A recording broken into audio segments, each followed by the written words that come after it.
Respected Sister, Superior General of DMI, Father, Superior General of MMI, my beloved boys, my dear girls, and my dear celebrants. See, I am not standing here because it is my privilege to stand. Of course, I am standing here because God has given me this opportunity. I am not a willing candidate. I was not a willing candidate to be a priest. I never wanted to be a priest. I was made a priest by God the Father, whether you believe it or not. When just before 8 days of my perpetual vow, I resented and said, I do not want to be a priest or a religious. Still, God made me what I am today. Because God called me that day, you are here today. You are here today. Because God called me and not made me a priest, but a missionary. I never gave much thought to my priesthood ever. Believe me. I have not given much thought and much importance. Even though priesthood is something very, very great, I have always given more importance to my missionary life than to my priesthood itself. Because even during the formation, one thing they told us very, very clearly, that every one of us have been called to be missionaries, and missionaries are the most difficult missions in the world. And that is the only thing that made me to become a OMI, not really priesthood. I really do not know when I got my diaconate. I think it must be in the month of October or something like that. I don't remember at all. Even my priestly ordination, December 21st, it is because of the day my founder, Eugene D. Musnad, was ordained on that day. I still remember that day. Not because it is my ordination day. But I always remember the day when I committed myself to be a missionary on the 8th of September, 1979. Please understand this. I had a very cozy life. My room was half of this chapel. In one side we had a studio. In those days stereo music and all those things are very rare. But everything was fixed in my room because I was doing a lot of recording and audio visual things. Not audio, not visual things. But when an opportunity after 1 year, they asked me whether you would like to go as a missionary to Pondervade. I said, yes, I am willing to go. Believe me, the Archbishop of Madras, Arulappa, who came and stayed there to find a missionary, don't say yes, come and see the place. Come and see the place. When will you see the place? He said, I will stay here tonight in your house and take you to Pondervade. Because I have got to many places. But when I went to Pondervade, honestly I tell you, even today if you go, the moment you cross Tirthani or from the other side in Andhra, Puttur, you will see entirely a different type of place. Now maybe it has developed much more than what it was. There are no buses, no proper road, no proper drinking water, no telephone, and absolutely no electricity. But one thing I tell you, if I had not said yes to that mission, you would not be sitting here today.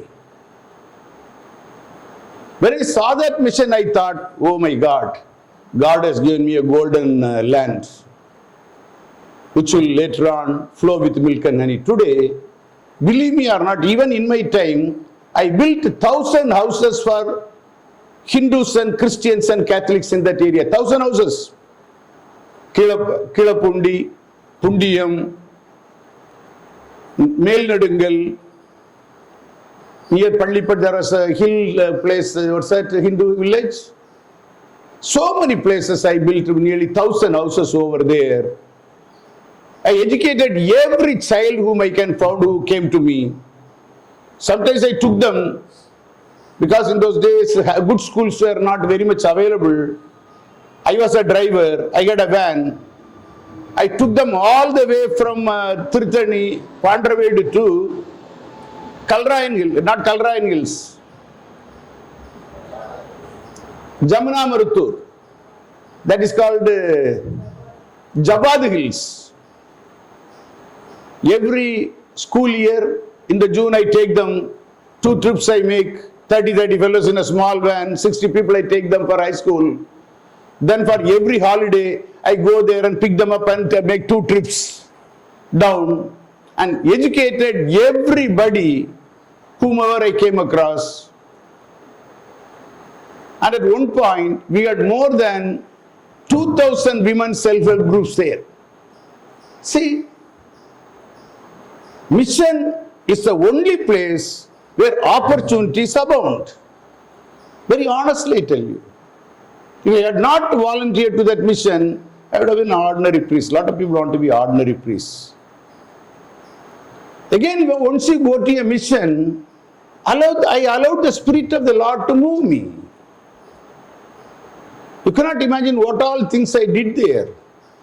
Because there was not much water, I dug a big well in the heart of the lake that's adjoining Pandravedu. Even today you go, on a dry season, you can still see there, 60 feet by 60 feet. So that they can take water and also feed their cattle.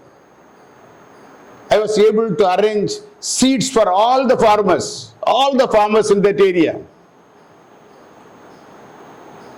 All the women, wherever it is possible, bought them goat and they reared it and always shared. Once the little ones are born, they shared it with somebody else. There is a nice school for everybody. There is an English school for school-going children, English teaching. I also started a Pallipattu school for the sake of higher level education and so on. And right from the first year, I started getting milch animals from Arakonam South Indian Bank. In those days only 1,000 or 2,000 rupees. More than hundreds of buffaloes I bought and gave to the people. And within a period of 5 years, I tell you, there is not even one person in the whole of Pallipattu Taluk and Arkepat Taluk who did not know me. When there was a problem between Dalits and the caste people, Reddys, Tahsildar tried to pacify them, collector came to pacify them, they wouldn't listen. Ultimately both sides called me, we would like to sit with Father Arul Raj. So I went. So I asked, come on, let us sit and talk. Then all the Reddys sat on the thinne of the house and they asked the Dalits to sit on the floor. I said, no, if you are going to have a discussion, let us sit equally. I also will come and sit on the floor. Let us all sit in one place and within 6 days, I solved the problem. We am trying to tell you, man, today we have been declared as a papal right with a specific goal, mission ad gentes, mission for all people, not to become priests. Nowhere in the document it is said it is for priests. Everyone must be ordained only for the mission and mission alone. See, never follow people who have failed in their life. Never ever follow people who have failed in their life. Always look at models where people have succeeded and become big because of God. Very often, we see women and men go and sit with their own birds of the same feather gathered together. Sometimes these type of people sit with people who already failed in their life. And what they will say, for example, a woman who has left her husband and come to her father's house, she will say, the husbands are useless fellows. Who can live with these fellows, men? We cannot put up with these fellows. You go and ask a man who has left his wife and come, he'll say, "Ajjo, women are terrific, my God. Never trust women." That's what they will say. But go and ask people who have succeeded in their mission. I am standing here because I have succeeded in my mission. And never in my mission I did what I wanted to do.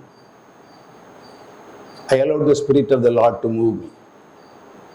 I always waited. I always prayed. The Ponderoid mission is covered by barren rocks and barren hills. Wherever you go, you will see huge hills and this big stone standing all alone like a miracle. But in all those places, I sat, meditated, and waited for God's will. That's why I am standing here. You five today going to be ordained. Please understand, you are being ordained as a missionary priest. I am very happy that you are being ordained. Whether you like it or not, whether you become a priest or whether you become a married person, if you had been a married person, don't think you can take care of all your family as you wish. I know so many married people at their life not able to maintain themselves. That's why God has created man. When you become old, the son goes away, daughter goes away, father and mother have their old age to live with themselves. Suffering is part of the human life. But you are not the redeemer of your family. Even if you get married, your wife will not allow you to take care of your father and mother as much as you wish. But only when you become a priest, you say, my mother is suffering, my father is suffering. You tell the same thing to your brothers and sisters. Our father is suffering, our mother is suffering. Whether they move or not, wait and see.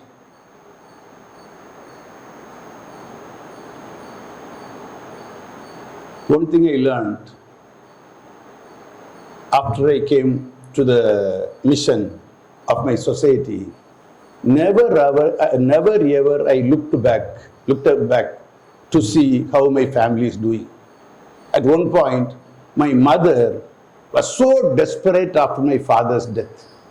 Even though we were 7 children, she did not know. We had our own house and everything. She did not know whom to go and stay with. But I never bothered. Even yesterday, I gave the final touch to my will. I said, nothing that I own that is in my name will belong to any or anybody other than the society of DMI MMI. Why? See, you serve God, God will take care of you.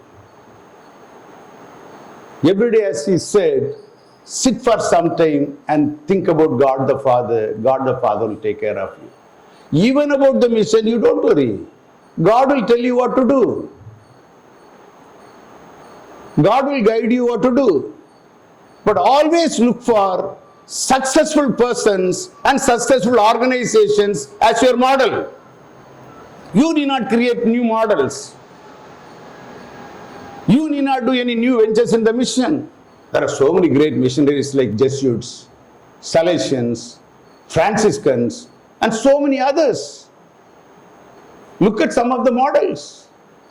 I look at the model of a person who was only a Dyson priest, Father Martin. He told me how to really develop Ponderoid. And I followed him. At one point, I cannot really say the quantum of money people were from India and outside India, they were supporting me. Don't try to bring your models and your thinking. Now, very often I used to tell our sisters also, sisters and fathers in the schools and colleges also, don't bring your models. Don't bring your ideas. If you can really modify some other successful model, you will be successful. Simply you say something, you do like this, you do like that, and afterwards you say, no, I have lost everything. No, nobody is supporting me. Nobody helping me. Nobody will help you. The society is not here to support your model. The society is here to support society's model. That is why, my dear friends, out of all virtues, humility is first and obedience is second. You should have the humility to learn, very sincerely I tell you. You should have the humility to understand. You should have the humility to listen. I know in our society there are many people who really succeeded and also failed. Very good people have failed because they are trying to put in their own models, which is never experimented. When you take somebody else's model, he has experimented it, he has lived it, they all have made it to grow, then you pick up the model and you develop your mission. Do you understand? When you want to start a university, you cannot go and do a university by yourself. You have to you have to find the regulation of the government, you have to find the regulations of education department, you have to find the regulation of the construction department, you have to find the regulations of the sanitary department, you have to find the regulations of a land use department. So many things you have to do. No, I will do everything by myself. I know how to do. You will not be able to do. They will kick you out. Please understand. So what I would like to tell you, never start your life thinking that you know everything. But start with saying, speak Lord, your servant is listening. I dream about every one of you. He will become like that. He will become like that. But the thing is, once we become priests, we think we know everything. Now the society has to listen and others have to listen. Sorry. Society will choose who is obedient to them. Superiors will choose who listens to them. The community will choose who is really affable to them. The society does not choose go for intelligence. Society is not worried about knowledge.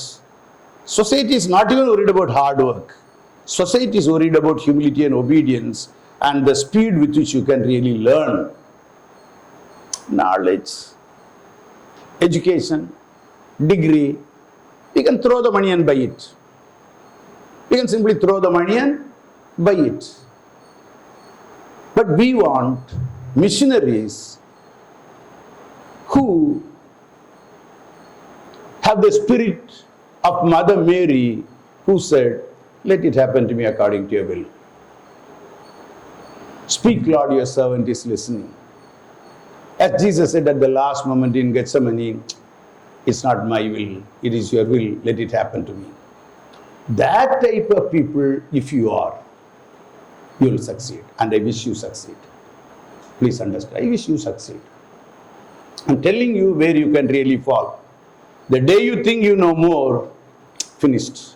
You are outside the track. You may be running very well indeed, but outside the track. And people who run outside the track even faster than the first fellow, will they get a prize? Will they get a prize? Yes or no? You may run very well indeed, but if it is outside the track, you gain nothing. I wish and pray that you will run within the track and faster, with a sense of obedience, with a sense of humility, with a sense of always trying to do the will of the Father. I am just telling the reflections of my life. I am not trying to advise you. I am just trying to tell you, this is how I became what I am today. Go and spread the good news of God to the humanity, and God will be with you. God the Father will be with you. The blessings of Almighty will be with you, and you will shine out like anything.